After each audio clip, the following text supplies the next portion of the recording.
Welcome back to No Hold Time. We liked having Becky so much from our last episode that we've invited her back. Guest host alert. Yeah. Brian, I'm going to just let you run with it. What do you want to talk about today? You're giving me the keys. I think we should talk about the fun of Gen AI. Since we have a guest host, we tend to sprinkle it into things. But let's talk about how important humans are and the compare and contrast into that. It's a controversial topic. I don't know if that's the right term, but it's a topic, right?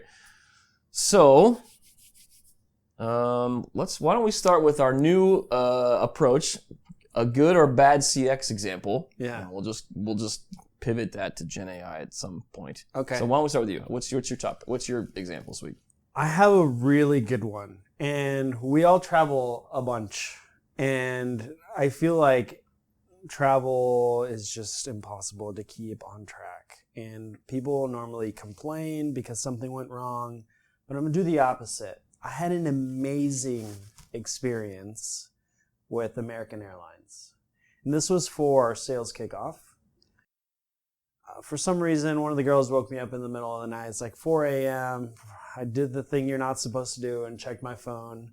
And I got an alert from American Airlines that says your flight's been canceled. I'm like, oh, swipe. Good news. We booked you on the next flight. I'm like, sweet. Put it down, went back to sleep.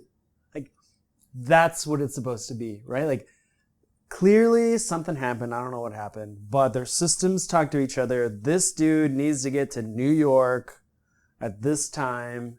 This flight's canceled. There's an opening, moved it, told me about it. I was good to go. Like, that's what it's about. That was an amazing experience. Man, that is such a great story. And the thing that resonated with me is you were like, something happened. I don't know what happened. That's exactly right. Something happened on the company side, Yep. and you should not have to know what happened. But a lot of times as a consumer, you do have to figure out what happened, go call them, tell them what happened, Yeah. and then how to fix it.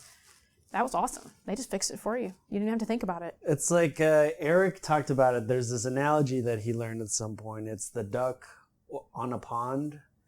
Under the pond, under the water line, you have the little feet going. And then above, the duck's just walking around looking like this. That was just, oh man, that was perfect. So as someone, he's got an awesome fact that he lives in Charlotte. He's at a hub, right? Yes. You and I don't live in Charlotte. No, we do live not. in Not- mid-tier airport land. Yes, we do. So when that happens to me, Two-terminal land. 2 terminals, and sometimes even 2 security lines, which is weird too. Yeah. Yeah. So let me ask you, let's pivot that to Gen AI, because I think that's maybe where some of this is going. If I wake up and I get it canceled, I'm not going to make my meeting. And I don't know why. And I got to go explain to folks or book 24 hours before I'm supposed to go just to make a meeting, because that then impacts my life at that point. So if you were to install Gen AI into the airlines, and you had the use case of start with helping guests change their flights, would you trust that it would work and explain everything you do? And how would you do it? That's a great question. So let's think about that, right? And I think you have to make some assumptions because, right, you have to assume that this person has an account, right? I think would be the base assumption there. They're a user, loyal user. Right? Yeah. They're a member, because you have to know. Maybe you have your preferences set, right? So, if I, as a loyal member, or even just someone who's flown before and I want to have frequent flyer points, right? Because who doesn't? I would put my preferences in there. I like a window seat. I'm flying window. Don't know about you guys, but flying window because I'm sleeping, right? I'm aisle. I'm yeah. aisle. While we're on this topic, aisle or window? Depends. If it's an early flight, it's for sure a window. Yeah, sleep. Oh, I'm Right? 1000% Like I'm flying aisle. home at 6:30 tomorrow morning. I'm sitting on the window. Can't sleep on planes, so I'm always aisle because I want to be able to run one way or the other if I have to. It's not a scare thing. I just want to be able to go to the bathroom if I have to or stretch my hair. Yeah. If it's a short Aisle, flight, window. hour and a half or less, it's aisle. Because I want to just get off. Window 1,000% of the time. Anyway, so yeah, a key thing, right? If you feels have like your an membership profile and you put your preferences in there, then absolutely, I think that I would trust generative AI to like handle my rebooking or solve my problem for me, as long as that profile opportunity like had enough captured, information to be able to make that decision. So and that I've flown maybe enough to do that, right? So 3 flights, it knows I don't check baggage. It knows I like a window seat. It knows probably like the average duration of the layover, right? Am I a person who I want 3 hours of layover time, or I'm good with like 50 minutes, like get to the next thing and don't worry about it, right? I would also think it would be interesting to know if, you have pre-check or not, so you know how much time that you need in security, if, for example, it's like a new booking or a new booking for a external. So anyway, yeah, I think if it got canceled and it had enough of my preferences that could make those decisions for me, I would be comfortable with that. Absolutely. Yeah, and I think generative AI and whatever AI, I think, are probably separate topics, because I think we're touching on a little bit of both, which is Gen AI can just say, because of this, do this, use this model to finish that. It's making assumptions. You got it. And then there are other things which you've experienced in just AI of the system. Add a flight, put them on the next one, give them some miles, make them happy, and and let them swipe it. Like, that's also kind of user experience, right? Like, if it was my experience and I'm angry typing at 4 in the morning, 4 in the morning, because I have done this. Why is this late? What are you going to do for me? I want resolution, because it's happened, right? And in most cases, that angry typing tends to go to a human being. So as a frequent flyer, I'm not going to pick you because you spoiled, man. Yeah, let's talk about this. That's why I moved to Charlotte. Because it's painful. It's awesome painful when you're not in a airport. hub. Would you trust the Gen AI to get your tasks done? And let's pretend it's the first time you're using it. Oh no! If I don't have experience, there's not a data point. That's a tough one. Probably not. Even in this, because I would say it doesn't know me. Yeah, even in this business. Same with me. But the thing is, you were talking, and I was thinking a little bit about just generally the usage and stuff. And the last time I was here, I was talking a little bit about like Starbucks and how I like, the service experience. I would love it if I could be like on my phone, hey Siri, have Starbucks order my drink, and leave it at that, right? And it should know on average, when do I leave the house? When am I going to be there? It knows when my drink is because I've ordered before. I just want to have it ready to go. I just want to say a thing and while I'm getting all my stuff together. So why can't I not go on my iPhone and say, hey Siri, like book a flight for next week to wherever. Yeah. And it knows the airline I normally fly. It should know, like, that's an app, that's a crossover too, right? So personal assistant. Right. Digital, virtual, Yes, AI-based assistant. I right? want them to not only do the thing for me without having to get into a bunch of details and take forever to book the flight, but I want them to work together. So I want to pull on that same question, which is, I did it in pointing again. Not something girls do. How is someone like this company or brands going to convince you as a consumer to try Gen AI and use it? Because I'm with you. If I'm mad, I'm probably calling because I've got something I have to be somewhere for. Yeah. So how do we convince brands to use or jump in? I think it's little wins. Or consumers, probably. Don't you think it's little wins? Yep. It's like small things that are solving small problems, and then you're like, okay, well, it can do this thing, so I'll let it do this thing. Yeah. It's more about, I think, stepping into its... Like building rapport. Yeah, right? absolutely. It's kind of like a relationship with someone. When you talk to someone, you say, hey, I like that shirt. It's Travis Matthew. Are you a golfer? Like, oh, that person saw my shirt. He saw that it's a golfer brand, and building rapport, right? And so I think that, Becky, 100%. Do something small. Let them know you're there. Let them know you're reliable. And then go into it. So I think that's where chatbots more or less kind of fell flat out of the gate. They tried to solve everything with the goal of deflection. and it wasn't very good, right? And it didn't have the AI we had today. It's probably, 6-7 years of chatbots, maybe longer at this point. And I think you're right. Like, if Gen AI is so much, it seems so much more powerful because it is giving small things. But it goes back to the topic, which is all of us know or hope that there is a human being behind that interaction, either fixing what didn't work for the bot, which is a bad word in our business now, or making sure my problem was solved. Yeah. And I think that's where when chatbot companies jumped in, they're like, we can just do this virtually, don't worry about it. And all of us were like, yeah, you didn't solve my problem. Mm-hmm. I heard somebody told me yesterday, I always get a survey at the end of a chatbot, did you solve my problem? Or a search article. No, you did not solve my problem. Yeah.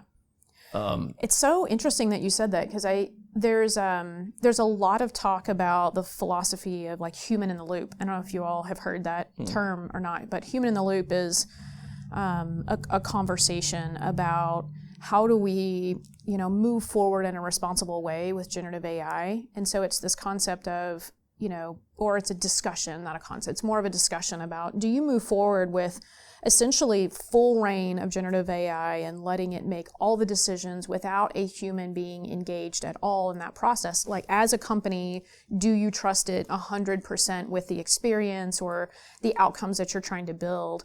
Or do you establish some sort of human in the loop process to essentially like QA the experience that you're trying to build, or, QA the data output, or whatever it is that you're leveraging generative AI for? And I think that's really what we're talking about here. Like, should companies consider maintaining human in the loop? And what, if the answer to that is yes, which frankly, fundamentally, I think you should, where in the loop, in order to maintain like the benefits of having generative AI, do you keep or maintain the human in the loop? And then what does that look like for you in your company? I think a lot of new customers talk to me about, well, what does your solution do with machine learning? How is it learning and teaching itself? What's it doing? And it's a fun topic because as technologists, we want that to happen. As brands, we want that to happen. But do we really want that to happen? Isn't that what happens when things go south? Like, unless you have a human, in my perspective, watching the inputs and the outputs of this stuff, you're asking for a whole lot of misinterpretation and bias, lots and lots of bias. I mean, that's why Gemini pulled their image. Google just moved to Gemini this week. They pulled their image generator because it was producing cool things, but it was biased. Like, they didn't mean to, and it wasn't unintentional, but it was learning itself and teaching itself, and I think it's just natural that we don't, in my perspective, you gotta have a human there. I agree. And, for us, we maintain human in the loop by analyzing our intent catalogs and making sure that those still make sense. Yep. And I think one of the things that is really interesting about, our work and our partnership with our customers is we really try to help them understand how they're implementing generative AI and also just what should that process look like? Because I think you're right. When you consider the experience and whether companies should fully adopt it, you have to take into consideration their user base and how apt they are to trust the technology and how slowly they need to build those small wins in order to build trust. So the answers to these questions are just so dynamic because I don't think it's a one-size-fits-all, right? If you have a business or a company that deals predominantly in one generation or another, depending on what your business is, then certainly you can consider the tendencies or stereotypes of that generation and work toward that. Like, are they more trusting of technology or less trusting? But so many companies today are so dynamic and diversified that they're serving people all over the globe, of any age, of any background, education level, that even for an individual company, it's a really difficult thing to solve, and you have to get back to like individualization. And I think you do that by, including a human in the loop on the business side so that you can ensure the right experience for the right type of person. I'm going to take it to an extreme, and we've talked about this on another podcast. If healthcare, you go to a doctor, and the doctor uses Gen AI to take your symptoms and produce an outcome, and the doctor would have never guessed what the Gen AI system had, would you trust AI-driven outputs in healthcare, or would you always ask the human element besides it? That's a terrible way of asking that question, but do you think at some point we're all just going to stick our symptoms in WebMD's Gen AI category and start self-diagnosing, or are we always going to have a human being there in that space? I mean, people are already doing that with WebMD, Fair. and Yeah, fair so yes, people will do that. I think What about you? the right way. No, I haven't been a WebMD since back whenever I was Since yesterday. printing out directions on paper to go somewhere. MapQuest. Right, right. So no, I think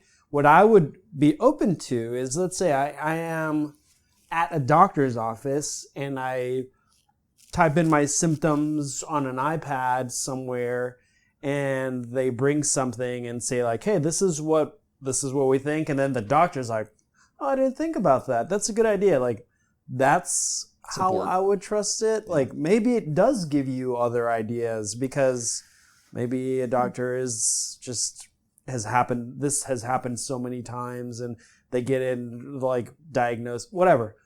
I think that's a good way to check it. It's augmenting your experience. You want to triangulate the answer. Yeah. It's the human in the loop concept. Yeah, right? you want to try, and that's what I would do. If I go online and do research, I have to tell you I do that today. But in reverse, if I go to the doctor and the doctor tells me they think something is going wrong and they want to prescribe a certain medication or a certain treatment plan, Sure. I'm immediately skeptical of the human, and I go online to triangulate their answer. So I think if I got my answer from the generative AI tool, I'd go to a human to triangulate it. Yeah, I got some friends who are in the healthcare business, and they tell me, like, look, when I walk into a room, I'm doing 12 of 10, 15 of those 15-minute windows a day, and I have to be always on all the time. They're thinking that Gen AI may help them focus because they just came from the worst situation here to then they smile to the next person and it's the parent's biggest day or the patient's biggest day. Yeah. I think it's going to have to be an ancillary thing. I think you're right. But I also think on the other hand of that,